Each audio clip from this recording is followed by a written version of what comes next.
ছবি, বড় বাজেটের ছবি বা একটু সীমিত বাজেটের ছবি, সমস্ত বাজেটের ছবি যাতে সাকসেস পায়, তখনই প্রডিউসাররা মানে হাত খুলে ছবি বানানোর চেষ্টা করবে। দেশের সার্বিক পরিবেশ পরিস্থিতি যাতে সবার অনুকূলে আসে, আমরা জনসাধারণ যাতে সুন্দরভাবে বাঁচতে পারি, কারণ এটা আমাদের দেশ, সবকিছু মিলিয়ে আমরা একটা দোয়া করেছি, কোরআন খতম করেছি। আপনারা আবার কেউ মনে করেন না যে বাংলাদেশের বর্তমান পরিস্থিতির জন্য না, আমরা আমাদের যারা গার্জিয়ান, অভিভাবক হচ্ছে, পরিচালক, প্রযোজক, ছবি কম হয় তুলনামূলকভাবে, যখন প্রোডাকশন বেশি হয় তখন কিন্তু আমরা অনেক প্রডিউসারকে কোনো কিছু পৃষ্ঠপোষকতার জন্য যখন বলি তখন তারা হীন মানে আমাদেরকে সাহায্য করে, কিন্তু এখন তো আমাদের পৃষ্ঠপোষকতার জন্য। তো ওই জায়গা থেকে আমরা যারা একটু সলভেন্ট শিল্পীগুলো আছে সবাই মিলে ইনশাল্লাহ আমাদের যারা অর্থনৈতিকভাবে একটু অসচ্ছল তাদেরকে আমরা তাদের পাশে থাকতে সমিতি অবশ্যই চেষ্টা করি। না, আমি বরবাদ তো আমি অভিনীত, আমি বরবাদ ছাড়াও যতগুলো ছবি রিলিজ পাবে, যেমন জঙ্গলি, দাগি, পিনিক, টগর, না সবগুলো ছবি মানে যত ছবি রিলিজ পাবে ততই আমি খুশি। এবং আমি খালি চাই যাতে এটা যাতে ঈদ বকরিদে যাতে আমাদের ছবি রিলিজের ডেট না থাকে, মাঝখানে যাতে ছবি হয়। এবং এই জন্য আমি দোয়া করি যে মানে মাঝারি বাজেটের ছবি, বড় বাজেটের ছবি বা একটু সীমিত বাজেটের ছবি, সমস্ত বাজেটের ছবি যাতে সাকসেস পায়, তখনই প্রডিউসাররা মানে হাত খুলে ছবি বানানোর চেষ্টা করবে। সমিতিতে আমরা ইফতারি করতেছি, সেক্ষেত্রে একটা ইফতারি প্রোগ্রাম করলাম, এটা একটা মিলন মেলার মতো। অ্যাকচুয়ালি লাস্ট 3 ইয়ার্স ধরে আমরা ওইভাবে কোনো মিলন মেলা হয় নাই। সেক্ষেত্রে চিন্তা করলাম যে একটা পিকনিক করব, হুট করে রোজা চলে আসছে, আমাদের পিকনিকটা আমরা ওইভাবে করতে পারি নাই। চিন্তা করলাম যে একটা ইফতার পার্টি এত সুন্দর করে করব যাতে আমাদের যে মেম্বারগুলো আছে তারা যাতে স্যাটিসফাইড হয় যে না অন্তত সবাই মিলে একটা গেট টুগেদার ব্যবস্থা করেছি। সেই সুবাদে আমরা প্ল্যান করলাম যে আমরা সুন্দর একটা গেট টুগেদার উইথ আমাদের যে ইফতার পার্টি সাথে দোয়া মাহফিলের একটা আয়োজন করব। সারাদিন আমরা কোরআন খতম করেছি এখানে।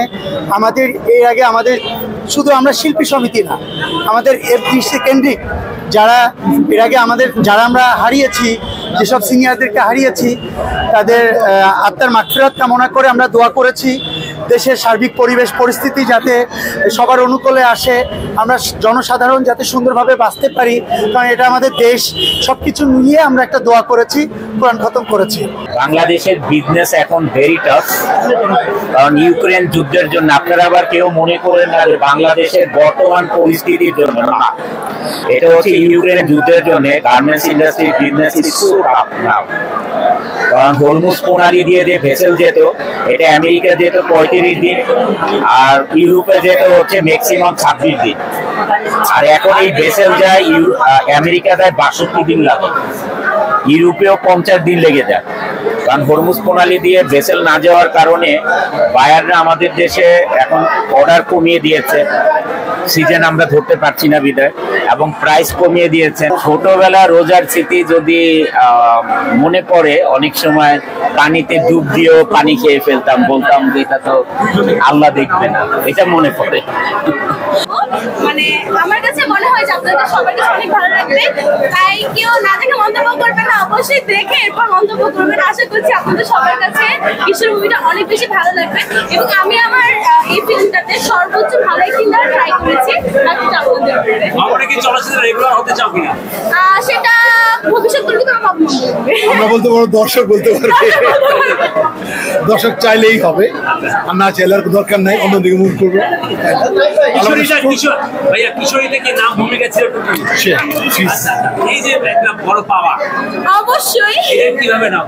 অবশ্যই এটা আমার বড় পাওয়া, তার থেকে সব থেকে বড় পাওয়া যে আল্লাহ রাব্বুল আলামিন, আল্লাহ আমাকে এরকম একটা ফ্যামিলি দিয়েছে, এরকম একটা বাবা দিয়েছে, এরকম একটা মা দিয়েছে, যারা কিনা কখনো আমি যদি কখনো কোনো ছোট ছোট ভুল করি, তারা কখনো আমাকে শাসন মাইকে দূরের কথা বকাও দেয়নি আজ পর্যন্ত। সবসময় আমাকে বুঝিয়েছে যে মা দেখো এটা ভালো না, এটা খারাপ, মা এটা ভালো, তুমি এটা করতে পারো।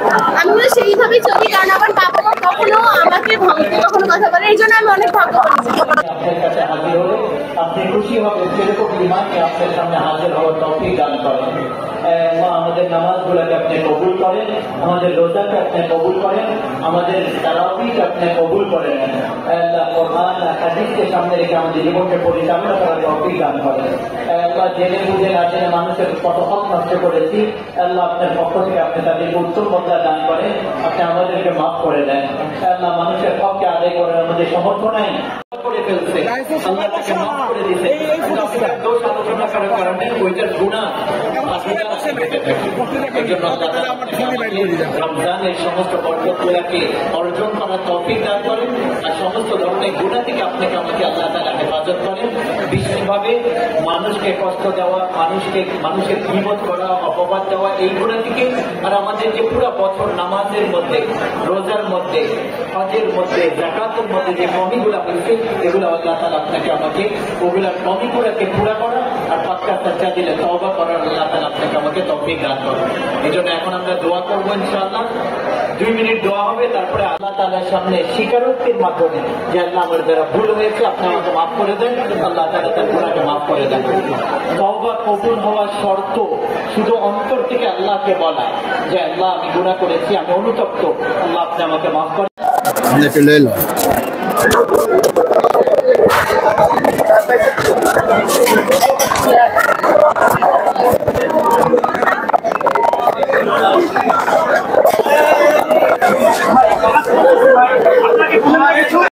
সংবাদ, ফিচার ও অনুষ্ঠানের জন্য ভিজিট করুন সংবাদ প্রকাশের ওয়েবসাইট এবং যুক্ত থাকুন ফেসবুক পেজ ও ইউটিউব চ্যানেলের সঙ্গে।